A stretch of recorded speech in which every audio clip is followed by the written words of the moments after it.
There are places around the world where the usual laws of physics seem to cease to apply.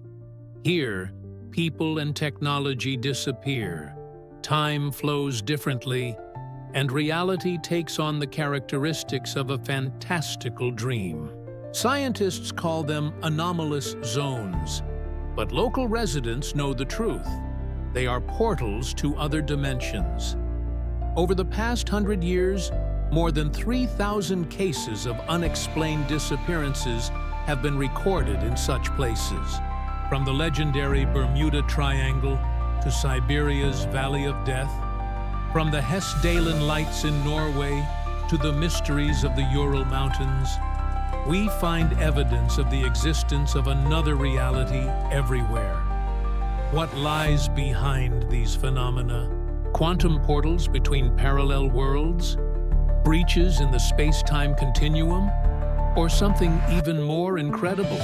Today we will embark on a journey to the most mysterious places on the planet, where the line between the possible and the impossible is blurred forever. If you are interested in the secrets of anomalous zones and the mysteries of parallel worlds, be sure to subscribe to our channel and like this video, and in the comments, discuss. Do you think that disappearances in anomalous zones are really connected with transitions to other dimensions? Or are there rational scientific explanations for all these phenomena? Share your opinion. There are places around the world where the usual laws of physics seem to cease to apply. Here, people and technology disappear without a trace. Time flows differently, and compasses begin to spin wildly. Scientists call them anomalous zones. Locals call them cursed lands, and paranormal researchers call them portals to other dimensions. Over the past 100 years, more than 3,000 cases of unexplained disappearances in such places have been documented. Airplanes disappear from radar, ships are found drifting without a crew, and hikers vanish into thin air, leaving behind only their personal belongings and unfinished diary entries. What do all these places have in common? First, magnetic anomalies are regularly recorded here. Compass needles spin erratically, electronic devices malfunction, and radio communications are interrupted. Second, witnesses often report strange light phenomena, mysterious fires, glowing mists, and unusual atmospheric effects. Local legends, passed down from generation to generation, describe these areas as places where the line between worlds is thin. Native Americans speak of places of power, where spirits pass between realities. Siberian shamans warn of holes in the world, through which one can enter other dimensions. European legends tell of enchanted forests, where time stands still. Modern science is trying to find rational explanations for these phenomena. Geologists point to the peculiarities of underground rocks that create magnetic anomalies. Meteorologists talk about unusual atmospheric conditions. Psychologists explain the visions as hallucinations caused by infrasound or chemical emissions from the soil. However, the number of unexplained cases continues to grow. In the age of satellite navigation and modern means of communication, people still disappear in these areas. Search teams equipped with the most modern equipment cannot even find traces of the missing. What if local legends are right? What if there really are passages to parallel dimensions at certain points on our planet? What if our reality is not as stable as we are used to thinking? Today, we will embark on a journey to the most mysterious places on Earth.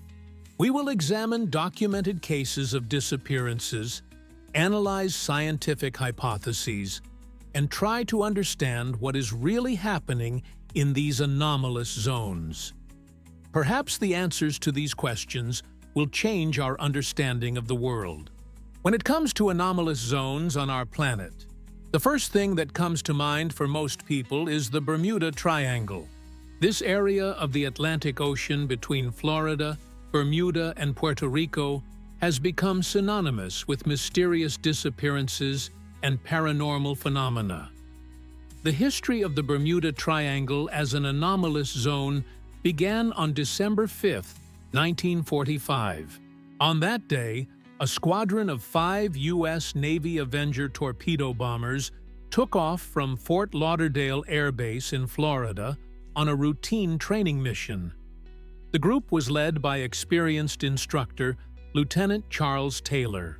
An hour and a half after takeoff, radio contact with the squadron was lost. The last communications recorded by ground services were extremely alarming. The pilots reported compass malfunctions, disorientation in space, and strange atmospheric phenomena. Taylor's voice sounded confused. "We don't know where we are. The water is green, not blue." Then the connection was lost forever. A search operation began immediately. A Martin Mariner seaplane took off with 13 crew members on board. 20 minutes after takeoff, it disappeared from radar. Over several days of searching, more than 300,000 square kilometers of ocean were combed. Not a single piece of debris was found. Not a single trace of the 6 aircraft and 27 people. This incident became the starting point for the legend of the Bermuda Triangle. But it was far from the only one. The U.S. Coast Guard archives contain hundreds of documents about mysterious disappearances in this area. Ships, planes, yachts, all of them disappeared into the ocean depths without a trace. One of the most famous cases was the disappearance of the cargo ship Sylvia in 1948. Captain Joshua Sull regularly transmitted coordinates and weather reports. In his last radio message, he reported calm seas and clear weather.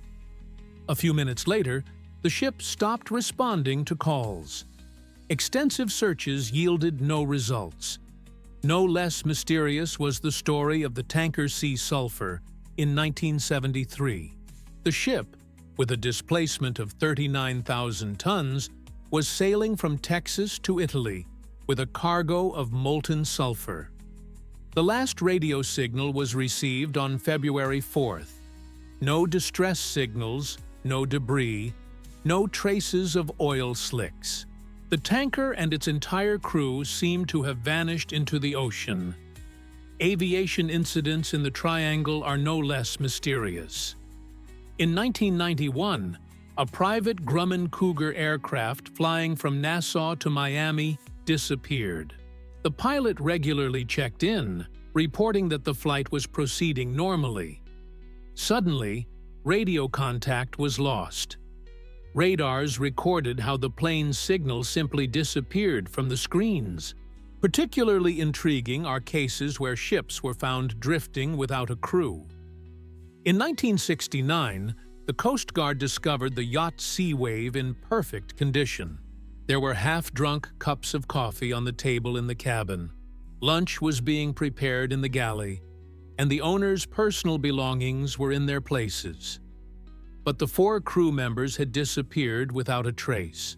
Witnesses who managed to survive an encounter with the Triangle anomaly tell amazing stories. Pilots report the sudden appearance of thick fog that does not show up on radar.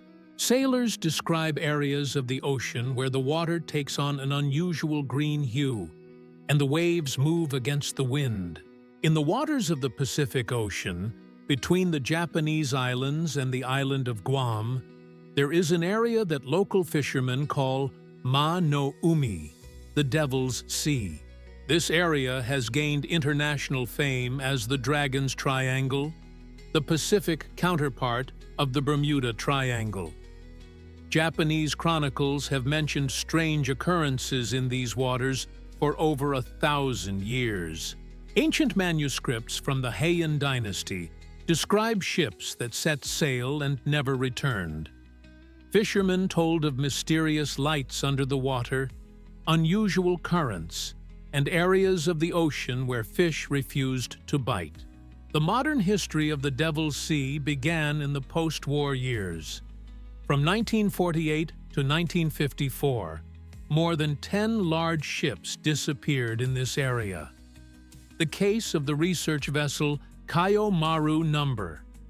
5 was particularly shocking. On September 22, 1952, the Kayo Maru No. 5 left the port of Tokyo to study underwater volcanoes in the Devil's Sea area. There were 31 scientists and crew members on board. The ship was equipped with the most modern equipment and had regular radio contact with coastal stations. On September 24th, the Kayo Maru No. 5 sent its last message. Captain Yamaguchi reported that all systems were functioning normally, and the sea was calm. A few hours later, the ship stopped responding to calls. Search operations continued for several weeks, but were unsuccessful. The disappearance of the research vessel prompted the Japanese government to take the Devil's Sea problem seriously. A special commission was set up to study the anomalous phenomena in the area. Scientists conducted comprehensive research, including geological, oceanographic, and geophysical surveys. The results of the research were unexpected. In the depths of the Devil's Sea, they discovered an unusual geological structure, an underwater ridge of volcanic origin with many active faults. Magnetic measurements showed strong anomalies capable of disrupting the operation of navigation instruments. However, scientific explanations could not fully clarify all the mysteries of this area. Reports of strange phenomena continued to come in. Civil aviation pilots reported the sudden appearance of dense fog that did not appear on meteorological maps. Sailors reported glowing objects under the water. Of particular interest are the statements of the captain of the merchant ship Hokuto Maru. In 1971, his ship entered a strange zone where compasses began to spin and radio communication was interrupted. Captain Sato described it as entering a bubble of silence where all the sounds of the ocean disappeared.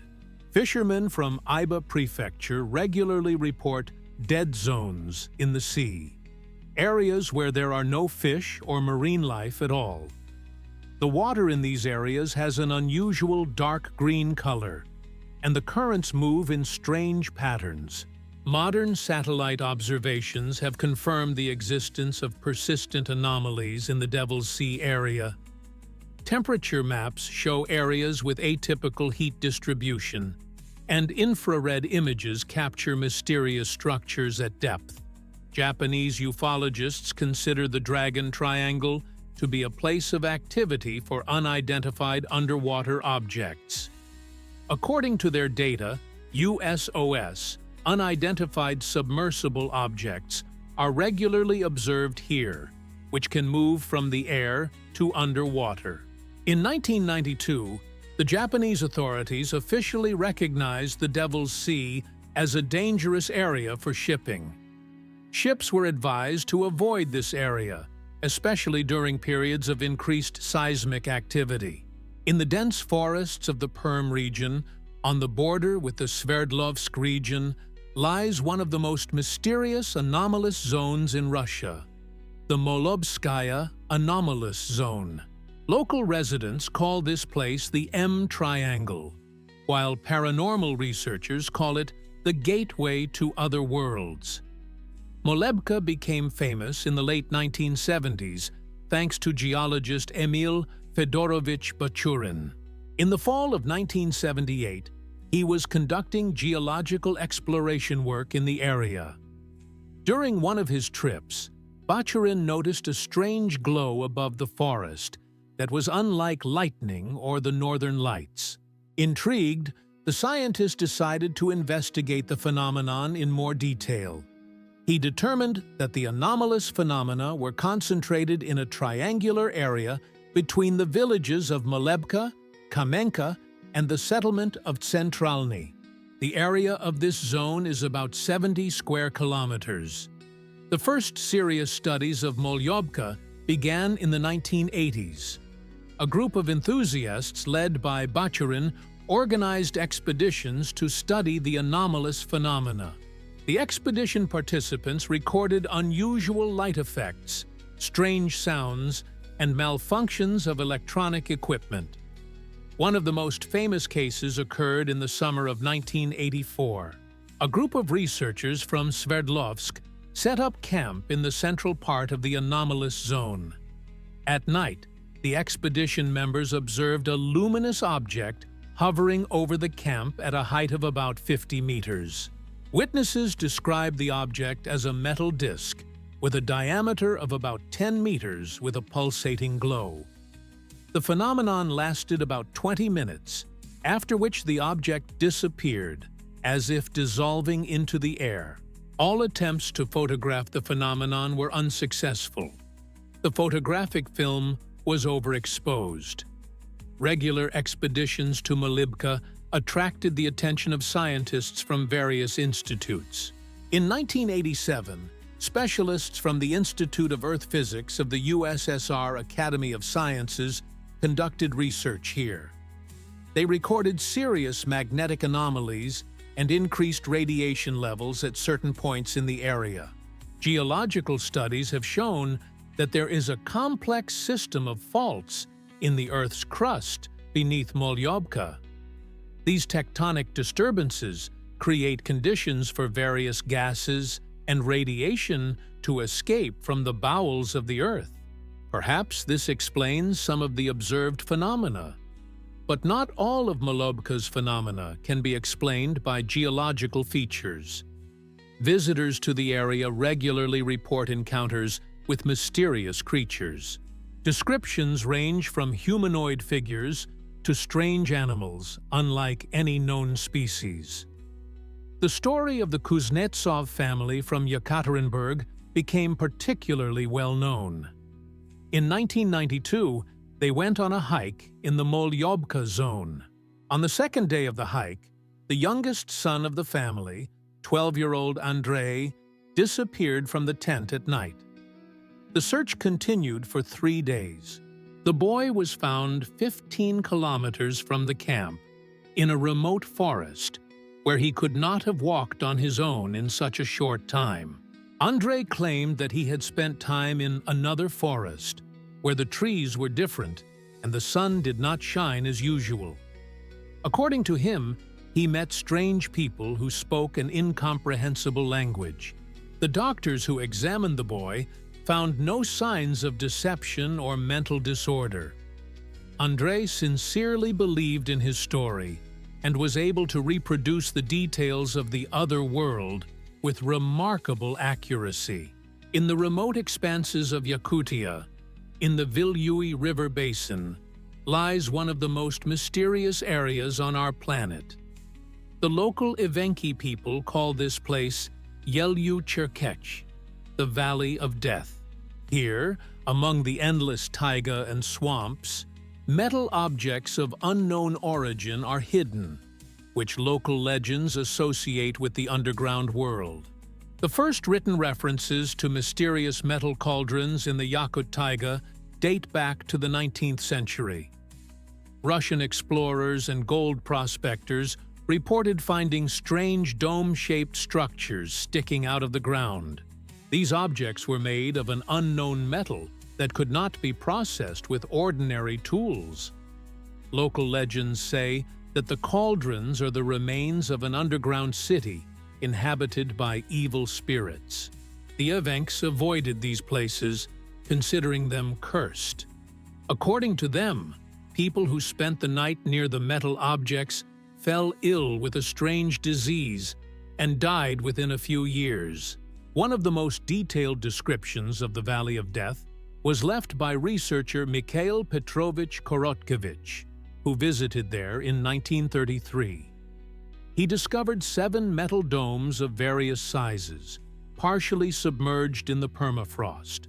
The largest of them had a diameter of about 30 meters. Korotkevich described the metal as having a reddish tint and extraordinary strength. Attempts to chip off a piece for analysis were unsuccessful.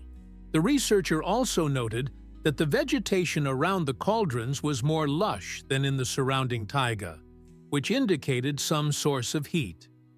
In the post-war years, interest in the Valley of Death increased. Soviet geologists repeatedly attempted to organize expeditions to study the metal objects.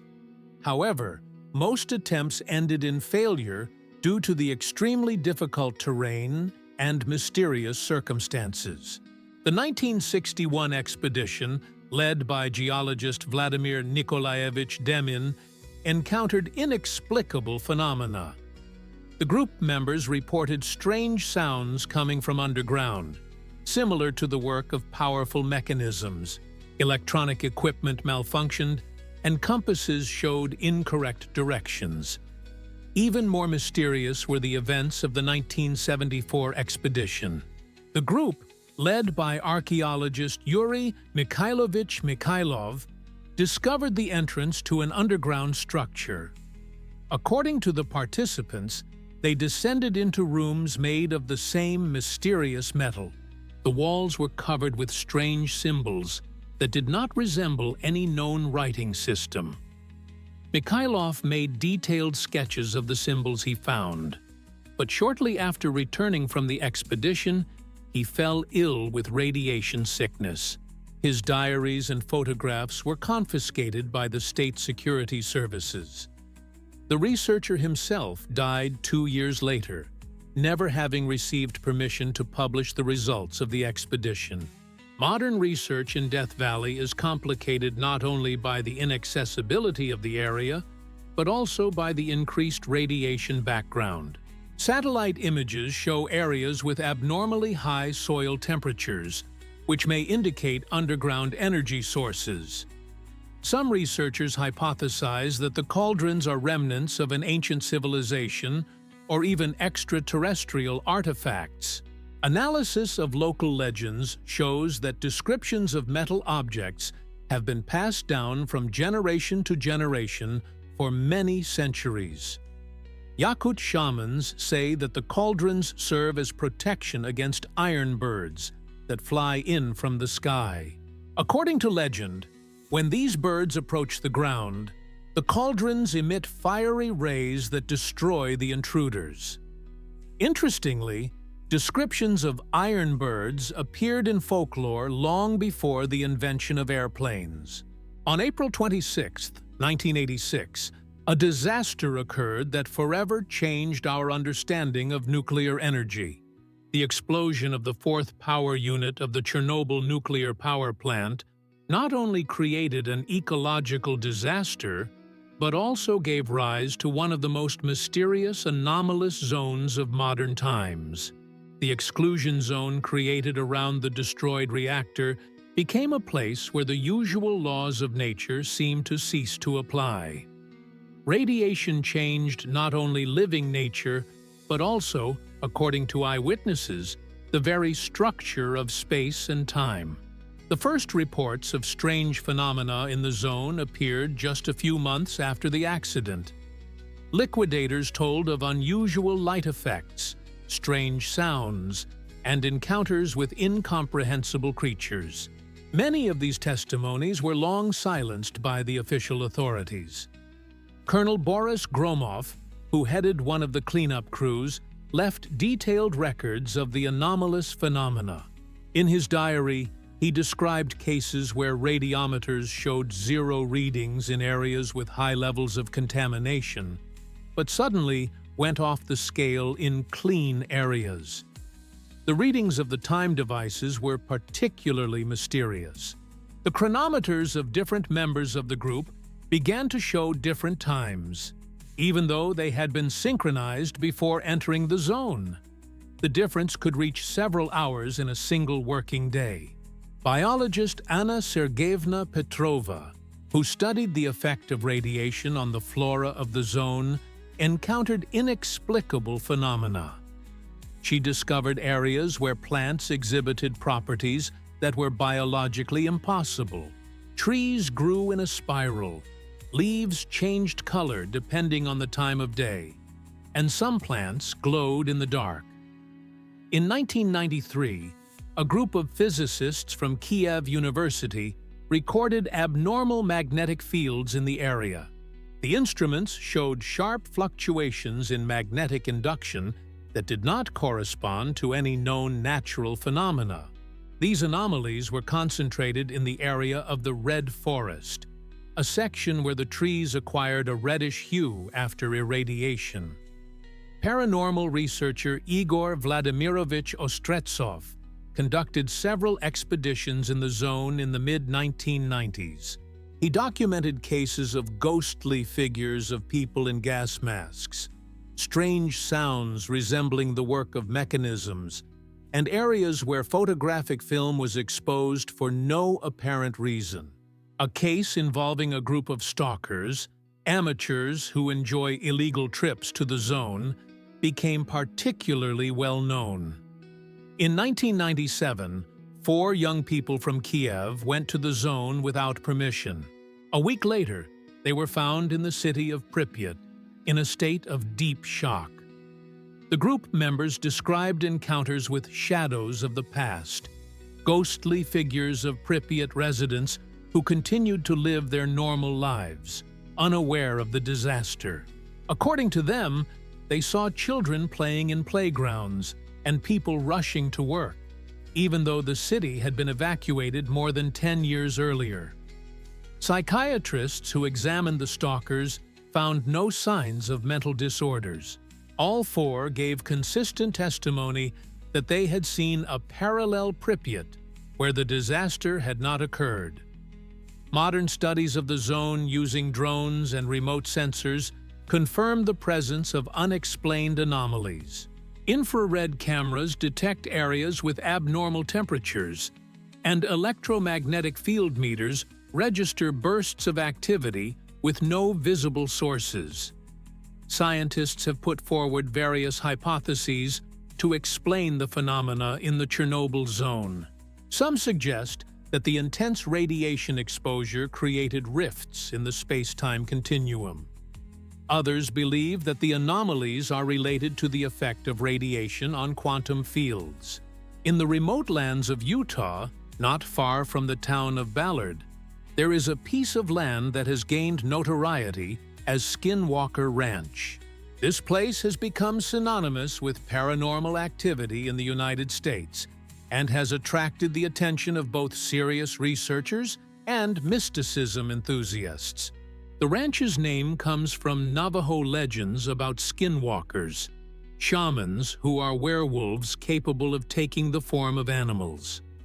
According to Native American lore, this land was cursed many centuries ago and became a habitat for evil spirits. The modern history of Skinwalker Ranch began in 1994, when the Sherman family purchased a plot of land measuring about 2 square kilometers for cattle breeding. Terry and Gwen Sherman planned to lead a quiet farming life, but soon encountered phenomena that turned their perception of reality upside down. In the first weeks of their stay at the ranch, the Shermans noticed some strange things. The cattle behaved restlessly, refusing to graze in certain areas of the pasture. The family's dogs showed signs of intense fear, especially at night. Often, animals disappeared without a trace, leaving no signs of struggle or predator attack. The most shocking incident occurred in the spring of 1995. Terry Sherman discovered one of his cows in a state he described as surgically precise mutilation. The animal's eyes, tongue, and reproductive organs had been removed with perfect precision, as if with a laser scalpel. At the same time, not a drop of blood was found. The veterinarians who examined the carcass were amazed at the precision of the operation. The edges of the incisions were so smooth that it ruled out the use of conventional instruments or an attack by predators. Similar cases of livestock mutilation occurred regularly on the ranch. In addition to the mysterious injuries to animals, the Sherman family encountered other inexplicable phenomena. They regularly observed strange, luminous objects that appeared over the ranch at night. These objects demonstrated maneuvers uncharacteristic of ordinary flying machines. Instant stops, sharp turns, disappearances, and appearances. Gwen Sherman recounted encounters with unusual creatures. Once she saw a huge wolf standing calmly by the fence and watching the house. When the woman came out with a gun and shot the animal at close range, the bullets passed right through it without causing any harm. The wolf calmly walked away, leaving only footprints on the ground.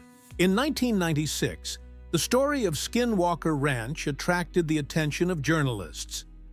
George Knapp, a reporter for the Salt Lake Tribune, published a series of articles about paranormal phenomena on the ranch.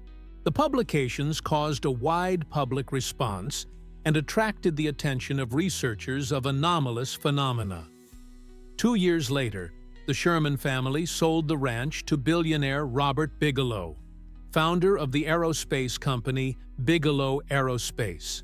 Bigelow, known for his interest in the study of UFOs and paranormal phenomena, set up a permanent research base on the ranch. A team of scientists working on the ranch from 1997 to 2004 documented many anomalous phenomena.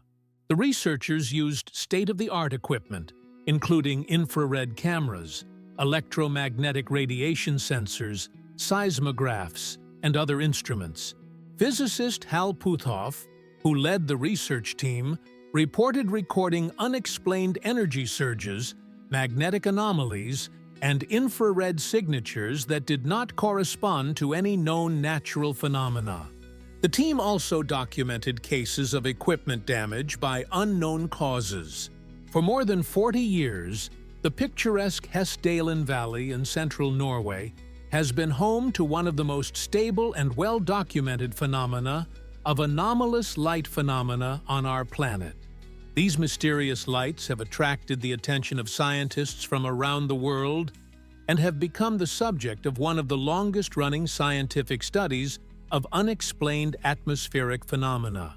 The Hessdalen Valley stretches for 12 kilometers between the mountains of Finnsjøa and Hessdalsfjell. The valley has a population of only about 150 people, who are mainly engaged in agriculture and tourism.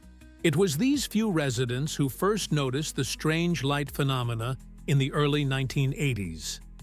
Mass observations of the Hessdalen lights began in 1981. Local residents reported the appearance of bright light objects of various shapes and sizes that appeared above the valley at any time of the day, but especially often at night.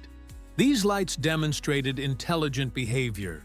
They could hover motionless, change direction abruptly, and pulsate at different frequencies. Farmer Leif Hatton was the first to document the sightings.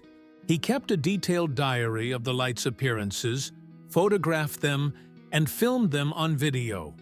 According to his records, between 1981 and 1984, he recorded more than 300 cases of anomalous light phenomena.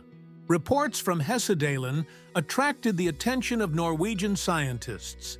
In 1983, a group of researchers from the Norwegian University of Science and Technology, led by Professor Erling Strand, organized the first scientific expedition to the valley.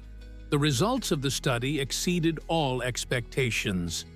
During a month of work, scientists recorded 188 cases of anomalous lights. Numerous photographs, video recordings, and instrumental data were obtained. Spectral analysis showed that the lights emit light in a wide range of frequencies, which rules out the explanation of the phenomenon as reflections from car headlights or other known light sources. In 1998, an automatic observation station was installed in the valley. The Hessdalen project. The station is equipped with color and infrared cameras, radars, magnetometers, radio emission sensors, and other scientific equipment. It is the world's first permanent station for studying unexplained atmospheric phenomena. Over the years of observation, researchers have identified several types of Hessdalen lights. The first type is bright white or yellow lights that can hang motionless in the air at an altitude of several meters to several kilometers. They can burn from a few seconds to several hours.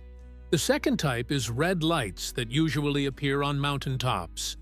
They pulsate at different frequencies and can move along mountain ranges at speeds of up to 8 kilometers per hour. The third type is fast-moving white or blue lights that cross the valley in a few seconds. These objects often change direction at right angles, which is impossible for known aircraft. The fourth type is complex luminous structures consisting of several lights of different colors. These formations can change configuration and show signs of coordinated behavior. Professor Massimo Teodorani of the Italian National Astrophysical Observatory conducted a detailed analysis of instrumental data from Hessdalen. He found that the lights emit radio waves at a frequency of about 8 megahertz, which may indicate the electromagnetic nature of the phenomenon. Geological studies of the valley have revealed the presence of rich deposits of various minerals, including zinc, iron, and copper. Some scientists suggest that the interaction of groundwater with these minerals may create conditions for the formation of plasma formations. In northwestern Latvia, in the Talsi district, there is a small village called Zilpe, which since the mid-1970s has been the center of one of the most mysterious anomalous zones in the Baltic states. This quiet place on the shores of the Gulf of Riga has attracted the attention of paranormal researchers from all over the Soviet Union. The village of Zilpe, whose name translates from Latvian as blue, is located among pine forests 15 kilometers from the city of Talsi. Before the events of the 1970s, it was an ordinary fishing village, whose inhabitants were engaged in fishing in the Gulf of Riga and forestry. The first reports of strange phenomena in the vicinity of Zilpe appeared in the summer of 1976. Local forester Janis Kreslins reported to the district administration that he had observed unusual luminous objects above the forest. According to him, bright balls of various sizes appeared above the treetops and performed complex maneuvers. Initially, Kreslin's reports were not taken seriously. However, similar observations soon began to come in from other villagers. Fishermen reported glowing objects rising from the waters of the Gulf of Riga. Bus drivers reported mysterious lights accompanying their vehicles along the forest road. In the fall of 1977, a commission from the Riga Polytechnic Institute arrived in Zilpe. The group was led by physicist Vytautas Knets, a specialist in the study of atmospheric phenomena. The researchers planned to conduct a week of observations to determine the nature of the reported phenomena. The results of the expedition exceeded all expectations. In 7 days of work, the scientists recorded 32 cases of anomalous light phenomena. Several photographs and films were taken, documenting the appearance of luminous objects. The instruments recorded magnetic anomalies and electromagnetic disturbances during the appearance of the lights. The most impressive episode occurred on the night of September 23rd. The researchers on duty observed the appearance of a group of 7 luminous objects above the edge of the forest. The objects hovered at a height of about 100 meters and began to perform synchronized maneuvers resembling a dance. Dr. Harijs Lukštins, a physicist and mathematician who participated in the expedition, later described this phenomenon as a demonstration of intelligent behavior. The objects responded to signals from flashlights, which the researchers used to try to communicate with them. When the scientists turned on the flashlight 3 times in a row, one of the objects responded with 3 bright flashes. The Zilpi phenomenon quickly attracted the attention of Soviet scientists and the military. In 1978, a secret commission from the USSR Ministry of Defense arrived in the village. The military conducted their own research, the results of which remain classified to this day. Local residents said that the military installed special equipment in the forest and conducted round-the-clock observations. However, after a month, the commission suddenly stopped its work and left the village. No official statements were made about the results of the research. In the 1980s, Zilpa became a place of pilgrimage for researchers of anomalous phenomena from all over the Soviet Union. Scientists from Moscow, Leningrad, Kiev, and other cities came here.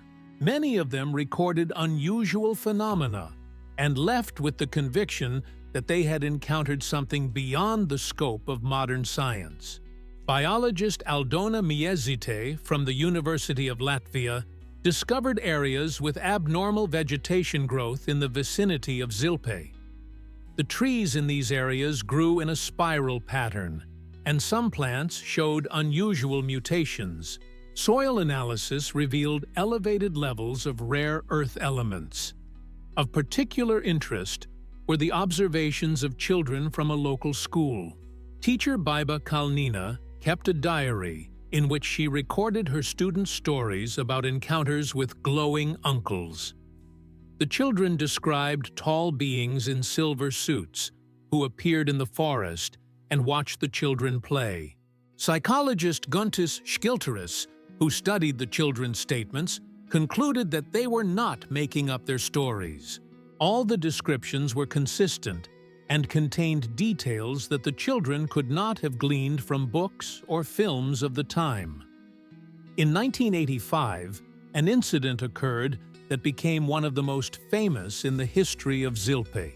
The Ozolins family was returning from Talsi in the evening in a Jiguli car.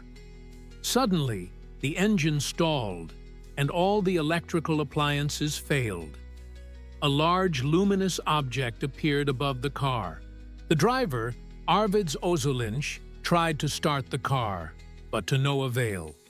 At that moment, a beam of light came out of the object, which seemed to scan the car and its passengers.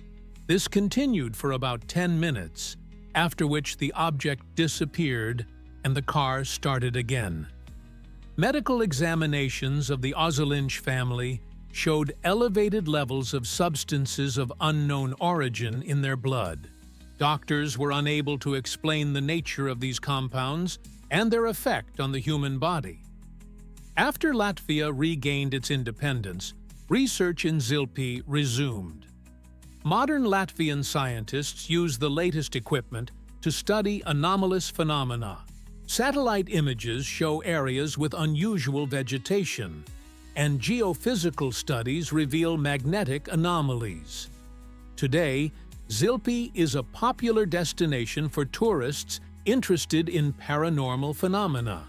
Local authorities have organized special tours, and a small museum dedicated to the mysterious phenomena of these places has been opened in the village.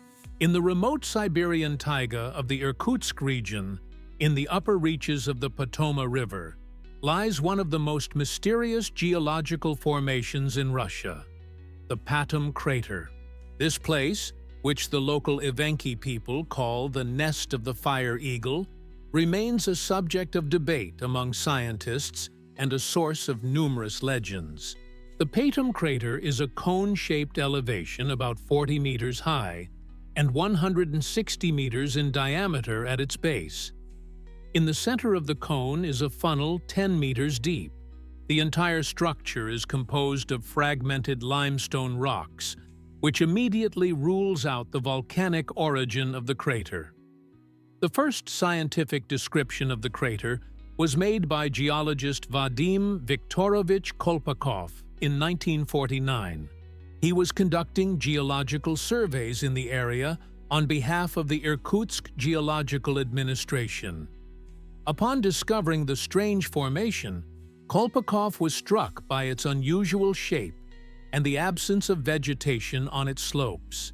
Kolpakov suggested that the crater was formed by a large meteorite impact. However, detailed studies conducted in subsequent years did not confirm this hypothesis. No traces of cosmic material characteristic of meteorite craters were found in the crater's rocks. Local Evenk legends associate the appearance of the crater with the fall of the fiery eagle, a mythical creature that flew down from the sky many centuries ago. According to legend, the eagle brought death and disease with it, so the Evenks avoid this place and consider it cursed. Interestingly, geologists working in the crater area did indeed report feeling unwell.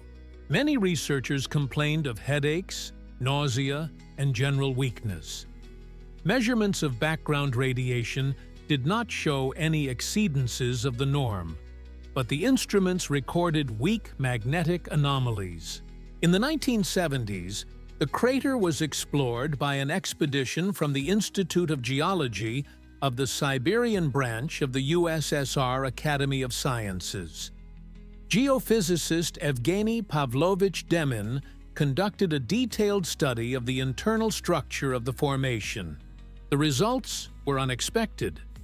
Seismic probing showed that there is an irregularly shaped cavity about 200 meters deep under the crater. This cavity is filled with material with a density significantly different from the surrounding rocks. The nature of this material remains unclear. The results of radiocarbon analysis proved even more mysterious. The age of the wood remains found under the crater rim was only 500 years. This means that the crater was formed relatively recently by geological standards, at the end of the 15th or beginning of the 16th century. Dendrochronological studies of the surrounding forests confirmed this dating.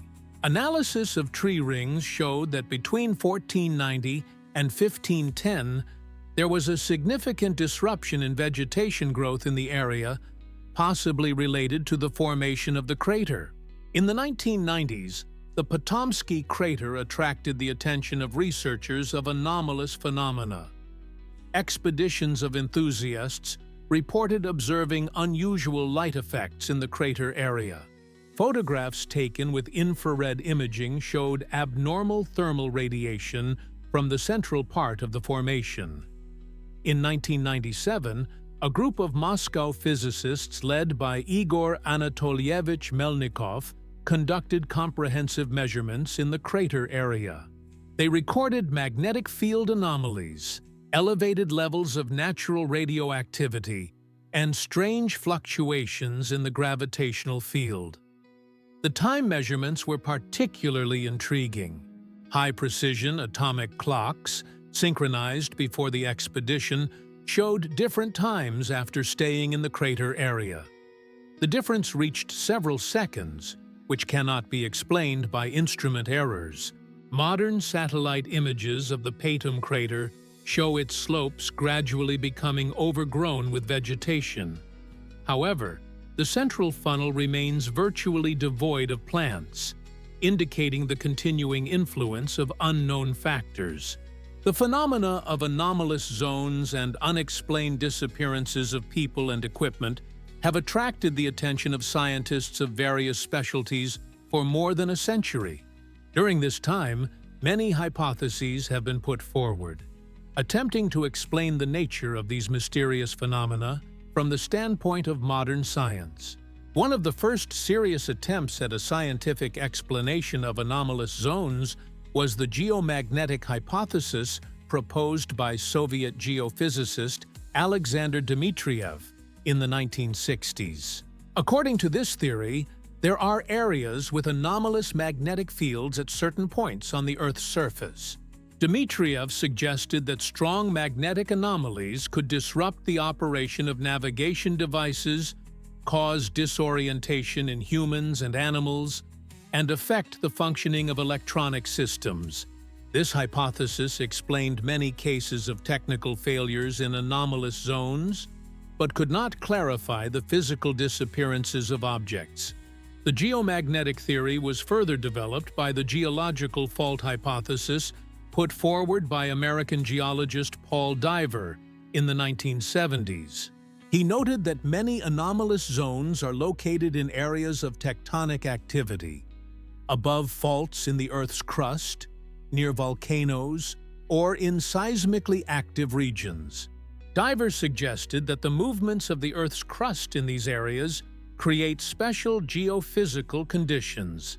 The release of gases from the Earth's interior, changes in the structure of underground waters, and fluctuations in the magnetic field can create complex anomalous effects. This theory gained support after the discovery of unusual gas emissions in the Molebka anomalous zone. In the 1980s, theoretical physicist John Hutchison from Canada proposed an electromagnetic hypothesis for anomalous phenomena. Based on his experiments with high-frequency electromagnetic fields, he suggested that there may be zones in nature with natural generators of complex electromagnetic fields. According to Hutchison's theory, the interaction of different frequencies of electromagnetic radiation can create effects that modern physics does not yet fully understand. These effects may include the levitation of objects, changes in the physical properties of materials, and even distortions of the space-time continuum. In the 1990s, Russian physicist Gennady Fedorovich Ignatiev developed the plasma formation hypothesis. He suggested that stable plasma structures, known as ball lightning of large size and long duration, could form in the atmosphere of anomalous zones. According to Ignatiev's theory, these plasma formations have their own electromagnetic field capable of affecting surrounding objects.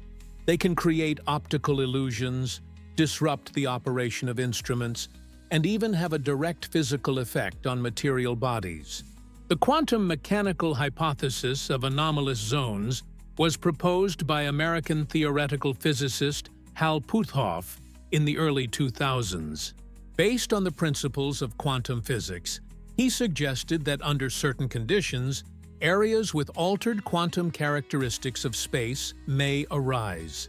Puthoff believes that fluctuations in the quantum vacuum in these zones can create effects that are observed as anomalous phenomena.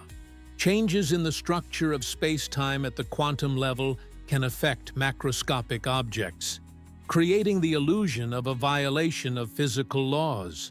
The biological hypothesis of anomalous phenomena was developed by German neurophysiologist Michael Persinger. He suggested that many observations in anomalous zones are the result of the effects of infrasound and weak electromagnetic fields on the human brain.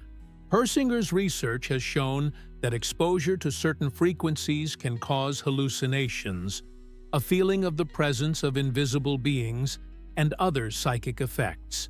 This hypothesis explains many of the subjective experiences of witnesses, but cannot clarify objectively recorded anomalies.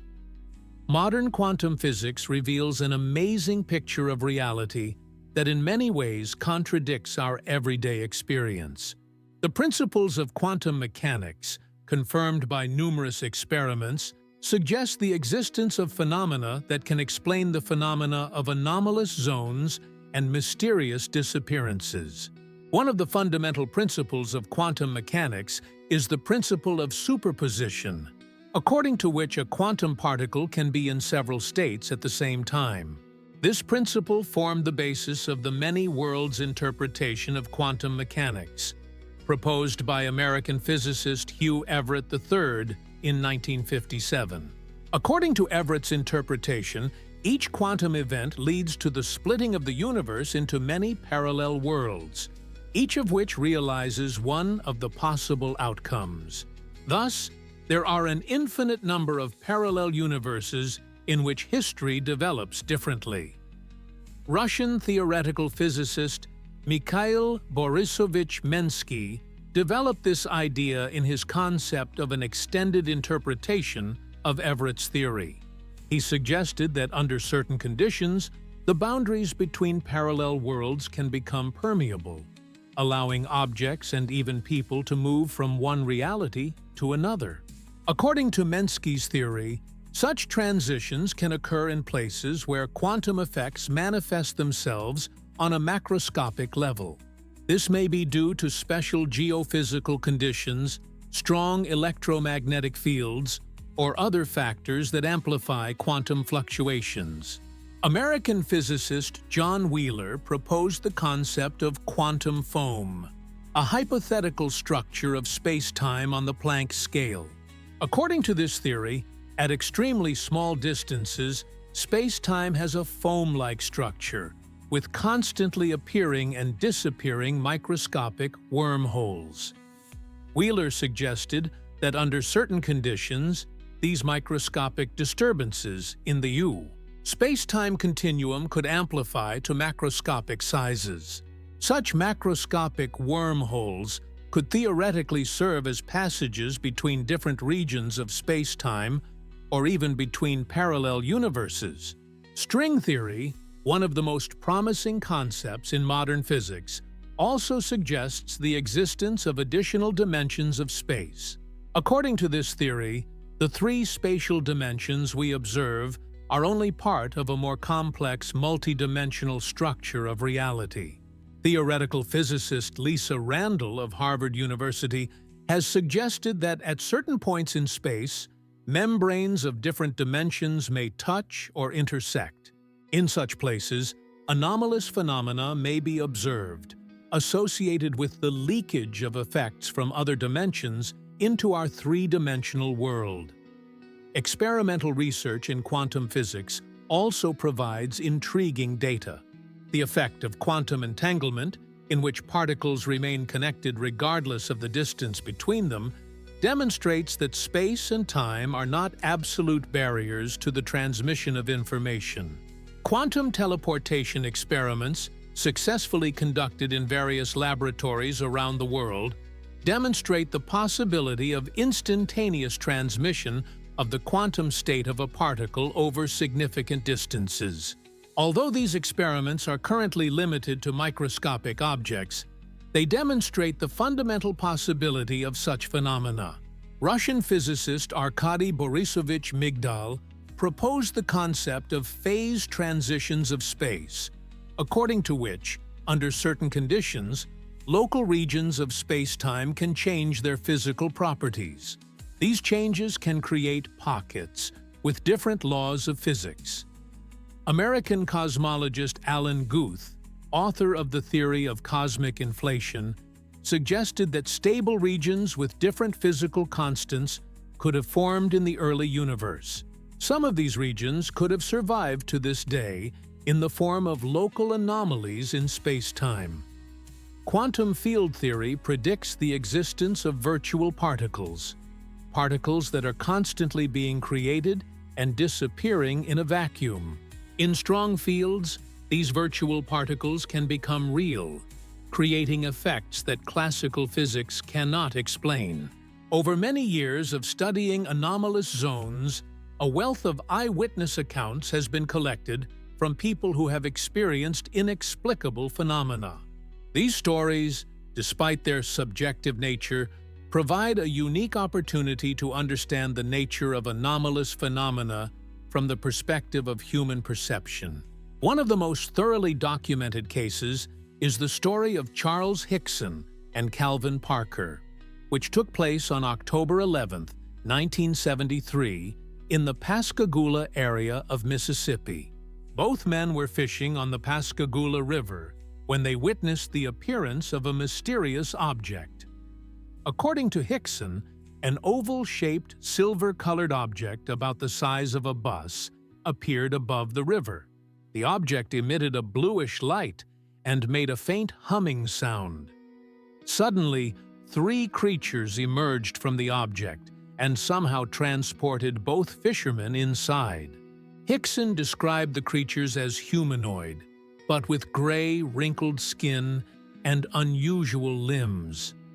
According to him, the creatures conducted some kind of examination, after which they returned them to the riverbank. The whole incident lasted about 20 minutes, but the men did not remember most of what happened. The Pascagoula incident attracted the attention of researchers because both witnesses underwent lie detector tests and psychiatric examinations. The results showed that the men sincerely believed in the reality of their experience and did not suffer from mental disorders. Equally intriguing is the story of the Hill family, Barney and Betty Hill, who were driving home on a highway in New Hampshire on September 19, 1961. During the trip, they noticed a bright object that seemed to be following their car. The couple stopped to look at the object through binoculars. According to Barney, he saw figures in the object looking at them through portholes. After that, the couple experienced a memory lapse and found themselves in their car 100 miles away from the sighting. Under hypnosis, the Hills recalled details of the abduction.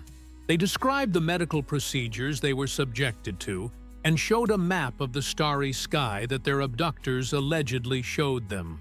Interestingly, astronomers later identified this map as an image of the Zeta Reticuli system, the existence of which was not known to the general public at the time.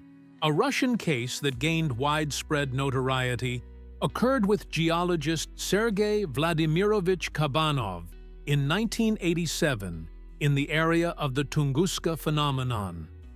Kabanov was conducting research in the taiga when he got lost and spent several days in the forest. According to Kabanov, on the 3rd day he saw a strange glow between the trees. Approaching the source of light, he discovered a clearing where a metallic-looking object stood. Tall beings in silver suits emerged from the object and gestured for him to come inside. Kabanov described the interior of the object as a room with smooth walls that emitted a soft light. The beings showed him holographic images of Earth from space and various natural disasters. Then they returned him to the forest.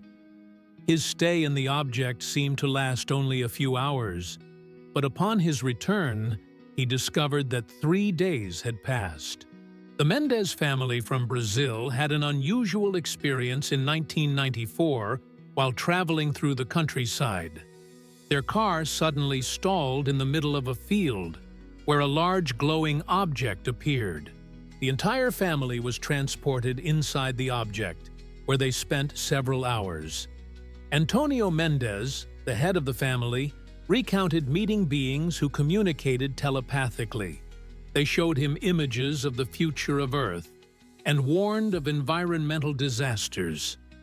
After returning, the entire family discovered small marks of unknown origin on their bodies. A group sighting occurred at the Ariel School in Zimbabwe on September 14, 1994. 62 children between the ages of 5 and 12 saw several objects land in the schoolyard during recess. The children described the appearance of creatures that emerged from the objects and observed the school. Some students claimed that the creatures communicated with them telepathically, conveying messages about the Earth's environmental problems. All the children gave consistent testimony, which rules out the possibility of mass hallucination. The phenomena of anomalous zones and unidentified objects have long attracted the attention of not only scientists, but also government agencies in various countries. Over the past 70 years, many secret and semi-secret programs have been created to study these phenomena, many details of which have only recently become known to the public. One of the first official programs to study unidentified phenomena was the American Blue Book Project, which ran from 1952 to 1969. The program was created on the initiative of the U.S. Air Force to systematically study reports of unidentified flying objects. Astronomer Joseph Allen Hynek from Northwestern University was appointed to lead the project. Over the 17 years of the program's existence, more than 12,000 reports of UFO sightings were reviewed. Officially, about 90% of the cases were explained as natural phenomena or man-made objects. However, about 700 cases remained unexplained even after thorough investigation. These cases were classified as unidentified and remain a mystery to this day. Interestingly, Hynek, who was initially skeptical, became a staunch believer in the reality of the UFO phenomenon by the end of the program. In the Soviet Union, the study of anomalous phenomena was carried out by a secret program called SETKA, GRID, created in 1977 under the Ministry of Defense. The program was headed by Colonel Boris Alexeyevich Sokolov, and the scientific part was led by academician Vasily Grigorievich Azazha. The SETKA program coordinated research on UFOs and anomalous phenomena in all military districts of the USSR. Special groups were created to investigate the most interesting cases. According to unofficial data, more than 3,000 anomalous phenomena were recorded during the program's existence. One of the most classified areas of SETKA's work was the study of psychophysical phenomena and their potential military applications. Researchers studied cases of telepathy, psychokinesis, and other paranormal abilities in humans. Some of the results of this research remain classified to this day. The French government created the GEPAN group, later renamed GEIPAN, in 1977 at the National Center for Space Studies. This organization became the first official government structure to openly study the UFO phenomenon. GEIPAN collects and analyzes reports of unidentified aerospace phenomena in France. In more than 40 years of work, the organization has investigated thousands of cases. Most of them have been rationally explained, but about 20% remain unexplained. The uniqueness of the French approach lies in the openness of its research. GEIPAN publishes reports on its work and makes its investigation materials available to the public. This has allowed French scientists to accumulate an extensive database of anomalous phenomena. In the UK, UFOs were studied by a division of the Ministry of Defense known as the UFO Department. It operated from 1953 to 2009. Although the British government did not officially recognize the existence of UFOs, the department thoroughly investigated all reports of sightings. In 2008, the British government declassified the UFO branch's archives, containing more than 10,000 documents. Among them were reports on investigations of some very unusual cases, including the incident in Rendlesham Forest in 1980. Modern programs for studying anomalous phenomena exist in many countries. In the United States, there is the AATIP, Advanced Aerospace Threat Identification Program, created by the Pentagon in 2007. The program studies unidentified aerial phenomena that may pose a threat to national security. In 2020, the Pentagon officially recognized the authenticity of UFO videos made by military pilots. These videos show objects demonstrating flight characteristics that exceed the capabilities of modern technology. The Chinese UFO research program is coordinated by the Chinese Academy of Sciences. Chinese researchers pay particular attention to the study of anomalous zones within the country, including the Taklamakan Desert and the Tibetan Plateau. In the 21st century, the study of anomalous zones and unexplained phenomena has entered a new era thanks to revolutionary advances in observation technology, data analysis, and theoretical physics. Modern researchers have tools at their disposal that their predecessors could only dream of. Satellite technology has radically changed approaches to the study of anomalous zones. Modern Earth observation satellites can detect temperature anomalies, changes in vegetation, unusual geological structures, and even weak magnetic fields from orbit. Analysis of many years of satellite data has revealed patterns in the location of anomalous zones. Dr. James Oberg of NASA is leading a project to map global anomalies using data from various satellite systems. His team has created an interactive map that marks all known anomalous zones on the planet. Analysis has shown that many of them are located in areas where tectonic plates intersect or above underground water systems. Drones and unmanned aerial vehicles have opened up new opportunities for exploring hard-to-reach anomalous zones. Modern drones can be equipped with a wide range of sensors, from simple cameras to complex spectrometers and particle detectors. A Russian research group led by Professor Anatoly Petrovich Levshin is using autonomous drones to study the Molebka anomalous zone. The drones patrol the area around the clock, automatically recording any deviations from normal parameters. Over 3 years of work, a unique database of anomalous phenomena in this region has been compiled. Artificial intelligence and machine learning have revolutionized the analysis of data on anomalous phenomena. Modern algorithms are capable of processing huge amounts of information, revealing hidden patterns and correlations that cannot be detected by traditional methods. A team of researchers from Stanford University, led by Dr. Elena Garcia Lopez, has developed a machine learning system to analyze eyewitness accounts of anomalous phenomena. The algorithm analyzes thousands of testimonies, identifying common elements and excluding cases likely to be related to perception errors or deception. Quantum sensors are the latest achievement in measurement technology.